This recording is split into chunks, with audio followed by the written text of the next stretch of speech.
On a cold December morning and about 76 years ago, I made my official entry into this world in Richmond, Virginia, the former capital of the Confederacy, at the home of my maternal grandmother and in the nurturing shadow of First Baptist Church, South Richmond. Big Mama didn't trust the racist hospital, but took care of my mother and me at home where the potbelly stove replaced the incubator. By the grace of God and with the determination of mostly women around me, I survived and became committed to serving that same community that nurtured me while growing up in segregated South.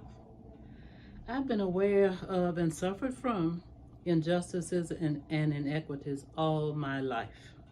But what I learned from my grandmother, my mother, the women around my neighborhood, my church, my school, is that all life is valuable and precious, and that if we work together across human constructs of race and income, gender, sexual orientation, whatever, we can all make a way out of no way and achieve our God-given potentials.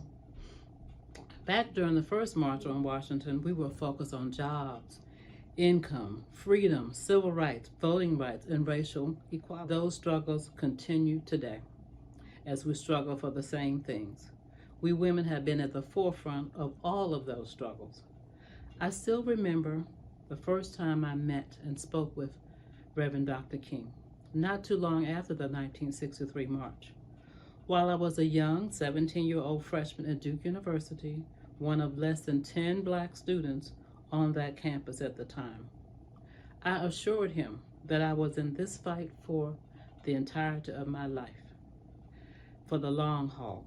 I was already supporting the non-academic employees fight for a union on that campus while I was a student. I became immersed in struggles for equity and justice throughout North Carolina, where I made my home, got married, raised children, and now am blessed with grandchildren. It's taken longer than I thought, but however long it takes, our struggles must be one of moral conscience, rooted in truth. It must be for the beloved community, where the dignity, the worth, the equality, and the enormous potential of all God's people is realized, no matter what the differences among us might be. God did not place us on earth of insufficiency. All that we need is right here.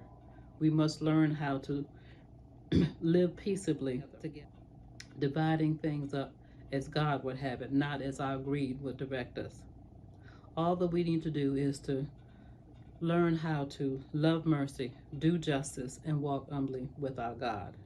I call on each and every one who hears my voice, especially women, to join hands and fight for the fullness of life that God offers each of us.